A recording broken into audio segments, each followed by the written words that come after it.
What's the weirdest place you've done stand-up? Oh man, probably it would be a male strip club, and but it wasn't during the show. So it was also early on when I was starting out, and I was just looking for gigs on like Craigslist or Kijiji or something like that. Mm-hmm. And I saw this guy had a bar, so I was like, "Hey, do you have a host for this open mic?" He's like, "Oh man, I don't have that bar anymore, but I have the strip club. I need a host. So how about you like come out?" He's like, "Bring a suit, bring a tuxedo, and perform, and we'll see if you're good enough, and you can be like the host for the night." I'm like, all right, sick.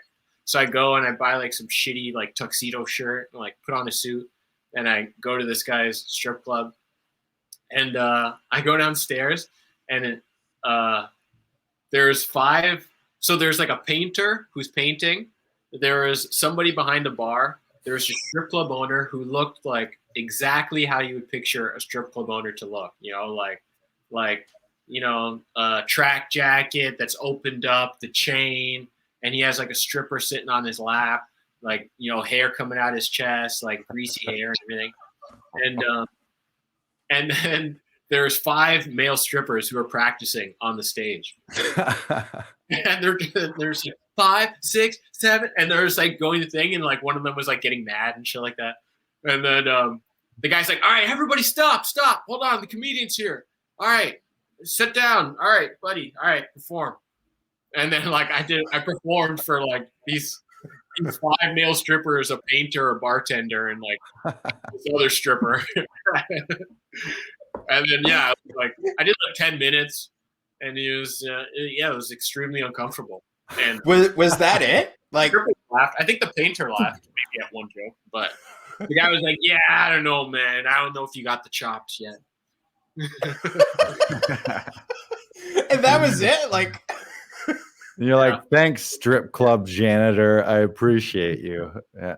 I loved how they stopped everything and we're like, "Okay, no, everyone get off the poles. We got a stand-up comedian in the house now. You got 10 minutes, kid. You go do your thing." And I didn't even get on the stage. I just like stayed like where I just was. Stand in front of it, like just in front of a pole. Nobody came and surrounded me. Like everybody was still in their own spots, but just like we're watching from their spots. There's like a painter on a ladder, just like watching me, like standing up like this. Right. And the great thing about stand-up is it's all those awful, weird, quirky gigs where you're like, this shouldn't be a show. Like none of this should be happening right now. Just like steals you and builds your like character and charisma for later in your career where you're on proper stages and you're like, oh man, I paid my dues.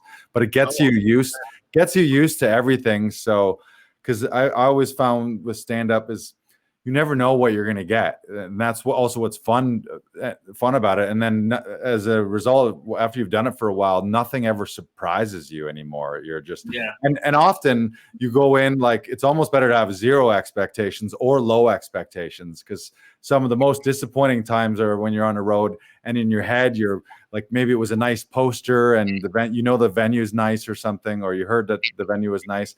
And then you get there and there's nobody there. And it's just the whole thing's a shit show versus if you go in with no expectations, thinking that everything's going to be awful. Then when it's decent, you're like, oh, this was a delightful surprise. There was a real audience. There was a stage. There was a sound system. There was lights. People knew that there was going to be a show. There was tables and chairs. Oh, 100%. I have 0 expectations, right? When I do a show, even if it's like a club gig or like they're like, yeah, we've been doing shows here for years. And I'm like, there's still going to be some random thing that's like I did a gig last year before the pandemic, and it was a place that does shows regularly. And, before the show, we're like, hey, can someone introduce the host? And they're like, no. Like, that's what they do at shows though. Like, yeah, we're not going to do it. And we're like, okay. And they're like, can you like, and I forget what else it was. It was something like, can you like turn down the music? Like, or no, is there like some music or like something like that? Or like, but they're just like, no, we can't do that, man. It's just, you just got to do what whatever it is. And we're like, okay, all right. Yeah, you're like, okay, well, this is not how shows work at all. Like, yeah. A lot of the time, not the first people to tell you that someone introduces us. But what are you gonna do? I'm sure you've been on. You mentioned the music, but sometimes if you're in like a sports bar and the owners, they won't want to shut the sports bars TVs off. So there's like you're competing, like people are or sometimes behind you. You're on stage and there's the fucking Raptors game giant behind you, and everyone's reacting like you're mid-story, and then everyone's like, oh, reacting to something behind you, and you're like, great. Or pool tables. Sometimes people like they don't shut the pool table down because they don't want to scare away the locals. So you're doing your stuff, but people are playing pool and cracking like huge crack. Yeah.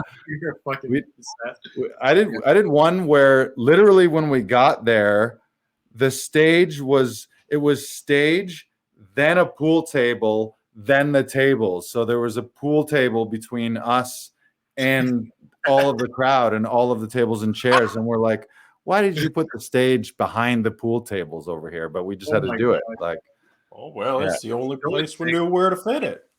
You do learn a lot running, like being a performer and or running stand-up shows. You get used to like all the horrible setups. Like, no, you need to be able to see the performers. You need to be able to hear them. People need to be close to the stage. There shouldn't be poles. It shouldn't be outside. There shouldn't be TVs and other music happening. Yeah. Like it seems like basic stuff, but maybe not common sense. Common sense, common practice. Yeah.